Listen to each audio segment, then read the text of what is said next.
Labas vakaras, mėly palangiškiai, mėly miesto svečiai, žiūrintys laidą Mano miestas.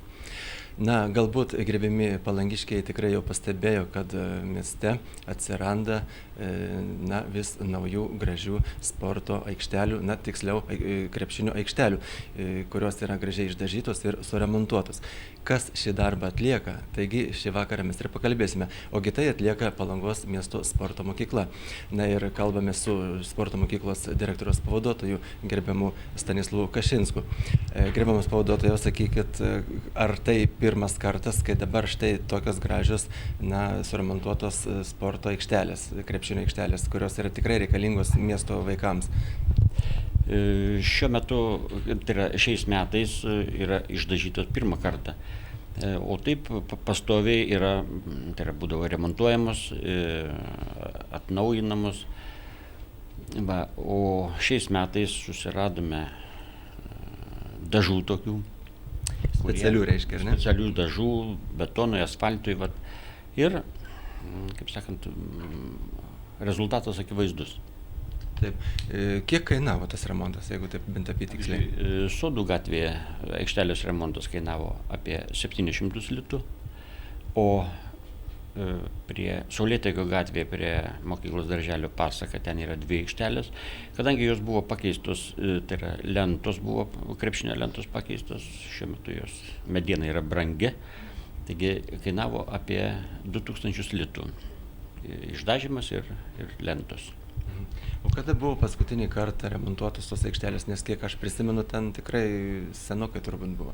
Reikia pasakyti, kad jos yra pastoviai būdavo taip prižiūrimos, remontuojamos lankai. Bet ne taip kapitaliai, kaip dabar, ar ne? Taip. Ko gero, senokai buvo taip kruopščiai remontuojamos aikštelės, o dabar.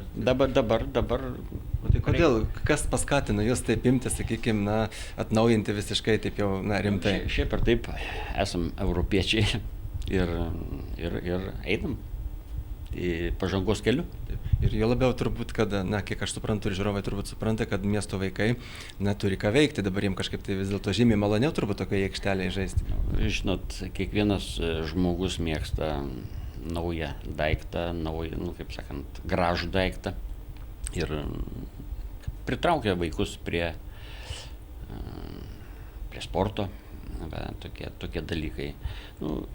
Reikia pasakyti, kad nemalonu, pavyzdžiui, tokie apširusiai aikšteliai žaisti, kad ir krepšinį, ar futbolą, pavyzdžiui, tokiai apžėlusiai aikštei.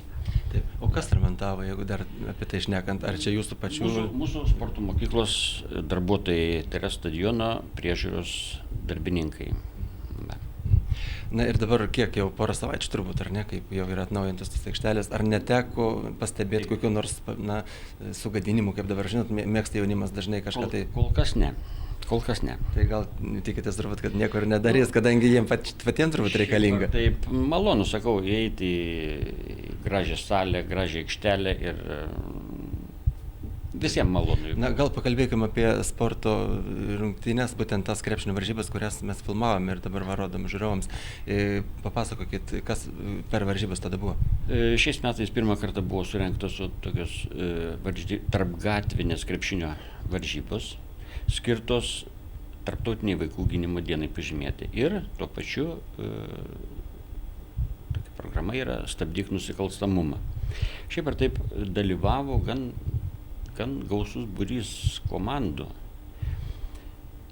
Buvo 3 amžiaus grupėse. Čia visi palangiškiai? Taip, palangiškiai. Taip, jie patys susiorganizavo, reiškia, tose gatvėse gyvenantis vaikai susiorganizavo ir dalyvavo.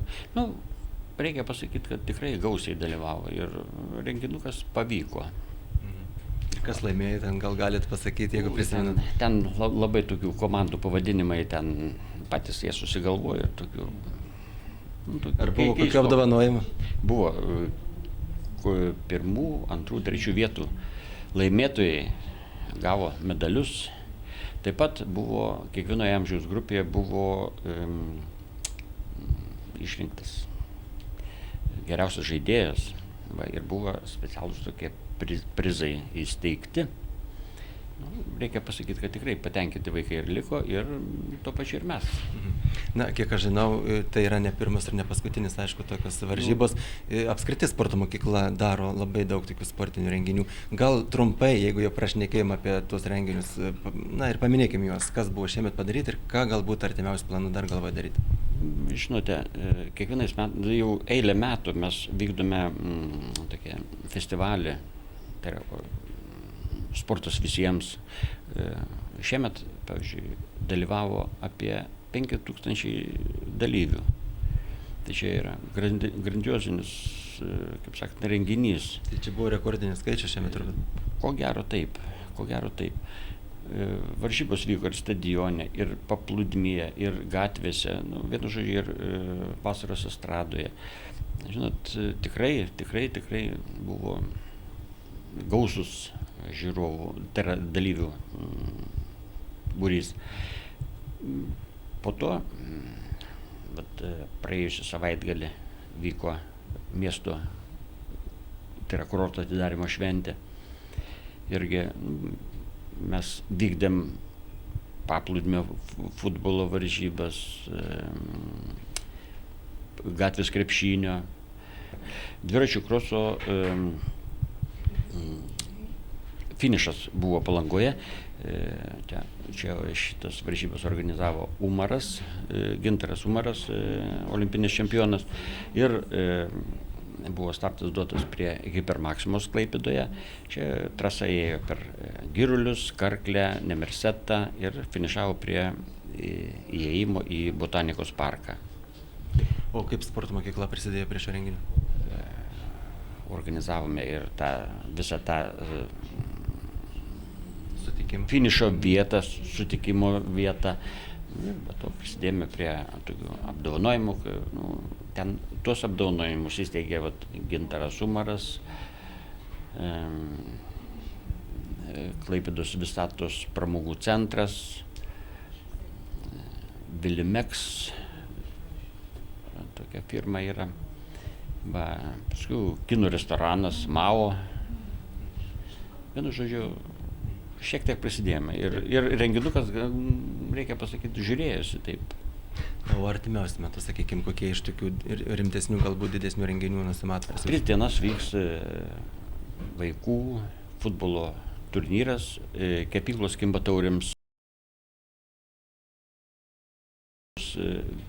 vyrų ir moterų veteranų tinklinio varžybos miesto mero taurėms laimėti. Irgi tikimės sulaukti daug komandų. Tarp kitko ir svečiai bus iš Kaliningrado ir ko gero iš Daugpilio. Tai štai tokie bus tų artimiausi planai, bet aišku, kaip suprantu, jūs tų planų turite dar turbūt ne vienam mėnesiui, kadangi dar daug laiko iki metų pabaigos, taip kad darbą turite. Šiais metais yra jaunių žaidynės.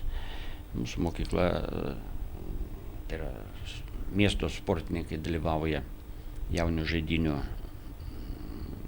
lengvosios atletikos, krepšinio, futbolo, šaškių, šachmatų, teniso, bokso varžybose. Na, vienu žodžiu, jūs tikrai nenubadžiaujat ir manau, kad palangiškiam, kaip supratau, irgi neleisit nubadžiauti ir miestų svečiams turbūt. Taip, kągi, aš dėkoju visų žiūrovų vardu, dėkoju Jums už malonų pokalbį, dėkoju, kad Jūs gražinat irgi miestą, kad padedat mūsų jaunimui, taip kad sėkmės Jums toliau Jūsų darbuose. Na, o aš su žiūrovais atsisveikinu ir sakau iki kito karto.